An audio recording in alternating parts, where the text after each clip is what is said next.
Hello दोस्तों, स्वागत है आपका आज के इस वीडियो में। फ्रेंड्स, आज के इस वीडियो में हम पढ़ने वाले हैं हिंदी व्याकरण का बहुत ही महत्वपूर्ण टॉपिक समास। ठीक है, तो चलिए फटाफट से समास पढ़ना शुरू करते हैं। समास की आज हम परिभाषा देखेंगे, समास शब्द का शाब्दिक अर्थ क्या होता है ये समझेंगे और समास के प्रकार भी देखेंगे। उसके बाद हम अभ्यास प्रश्न करेंगे। तो चलिए शुरू करते हैं वीडियो को। तो सबसे पहले यहाँ पे हम देखते हैं समास शब्द का अर्थ क्या होता है। समास शब्द कहते किसको हैं, ठीक है। तो समास का जो शाब्दिक अर्थ है वो होता है संक्षेपीकरण। संक्षेपीकरण से आप समझ सकते हैं कि समास का अर्थ होता है संक्षेप, यानी किसी बड़े वाक्य को संक्षेप में कर देना, उसको लघु, उसका छोटा रूप कर देना समास कहलाता है, ठीक है।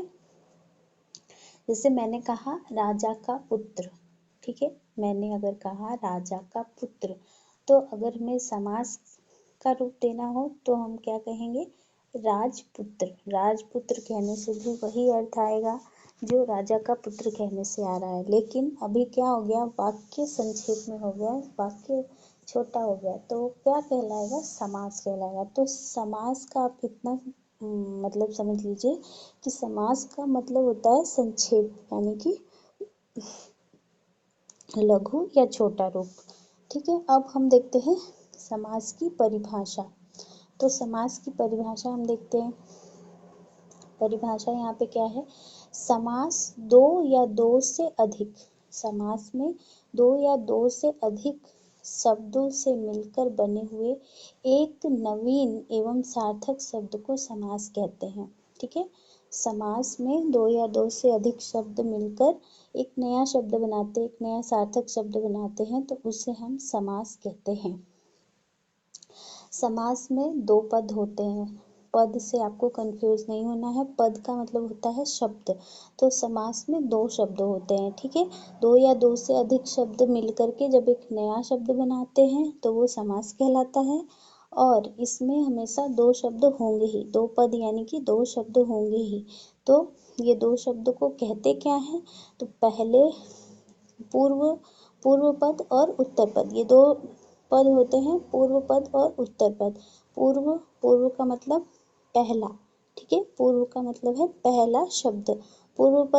पूर्व का मतलब पहला, यहाँ पूर्व डायरेक्शन वाला नहीं है, पूर्व पश्चिम उत्तर दक्षिण वाला नहीं है।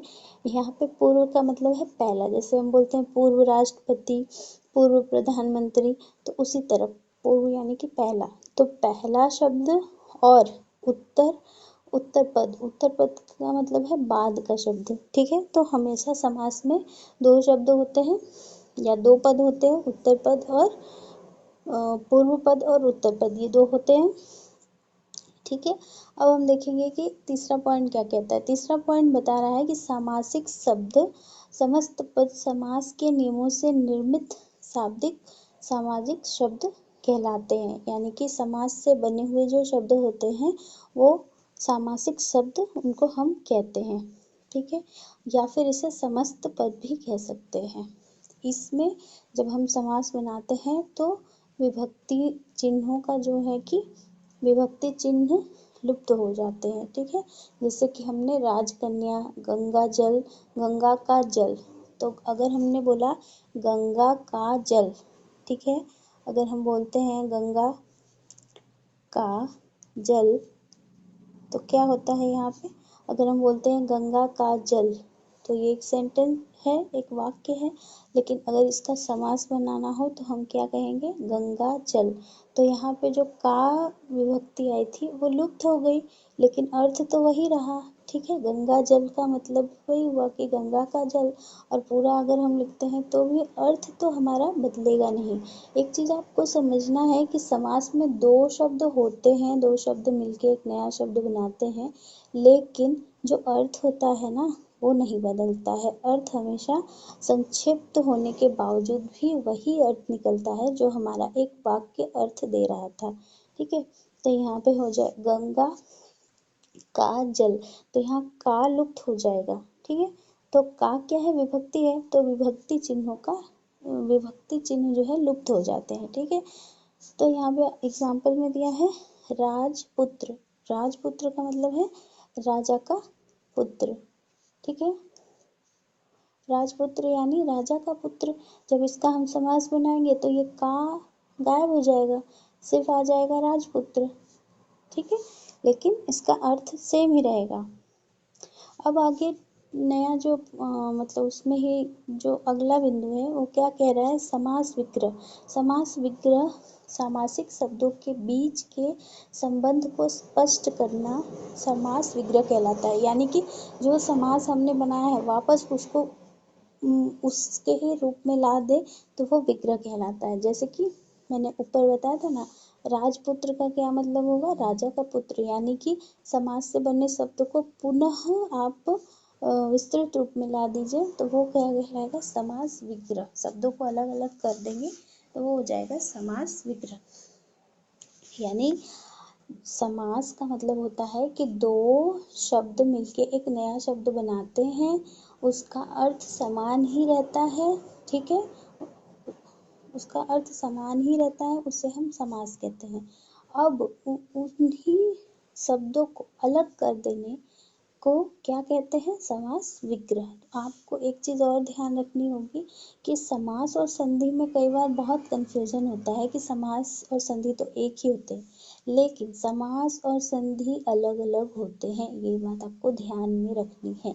समास में क्या होता है, शब्द, दो शब्द मिलकर के, दो शब्द यानी कि दो पद, दो शब्द मिलकर के एक नया शब्द बनाते हैं और अर्थ वही रहता है, वो समास कहलाता है। लेकिन संधि में क्या होता है, संधि में दो वर्णों का योग होता है तब जाके संधि बनती है, ठीक है। वर्णों के योग को हम, वर्णों के मेल से जो जो शब्द बनता है वहाँ पे संधि होती है, लेकिन यहाँ पे शब्दों का मेल होता है, वहाँ पे संधि में क्या होता है, वर्णों का मेल होता है। तो ये चीज़ आपको क्लियर होनी चाहिए कि समास में शब्दों का मेल होता है और संधि में वर्णों का मेल होता है, ठीक है।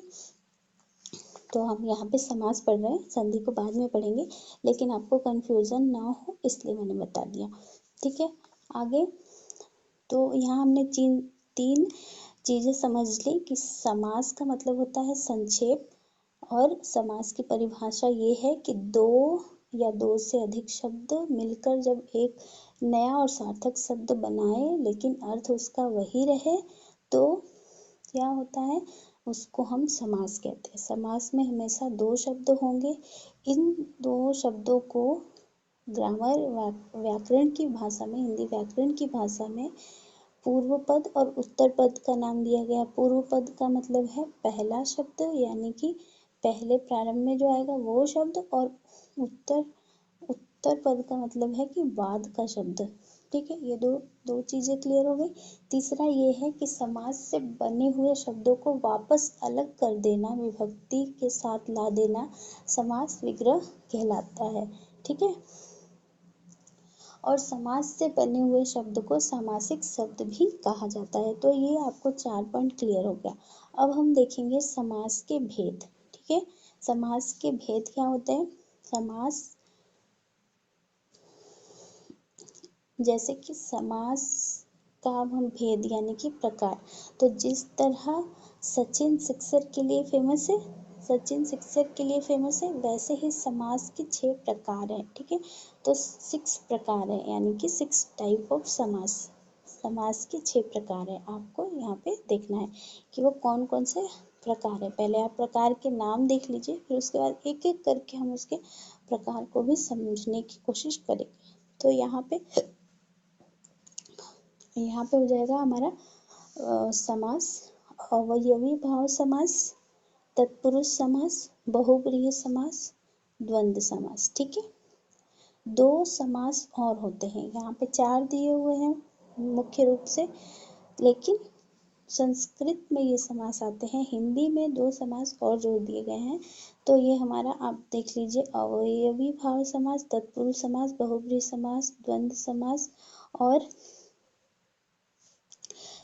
दूसरा होता है द्विगु समास और कर्मधारय समास। तो ये हमारे 6 प्रकार के समास होते हैं, ठीक है।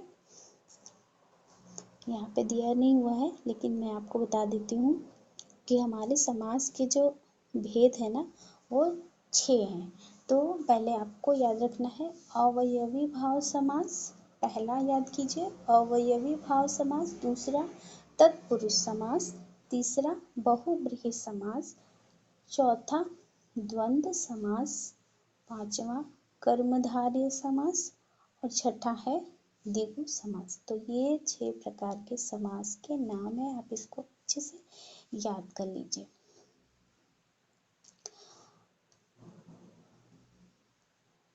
तो फ्रेंड्स आज के इस वीडियो में हम इतना ही रखते हैं, क्योंकि काफ़ी रात हो चुकी है, बहुत लंबा वीडियो नहीं बना रही हूँ। अगली वीडियो में मैं समास के ये जो भेद हैं इनको एक एक करके समझाऊंगी और इसके प्रश्नों को भी आपके साथ शेयर करूंगी। तो आज का वीडियो इतना ही था, और अगर आप वीडियो पसंद आया हो तो आप लाइक कर सकते हैं। धन्यवाद।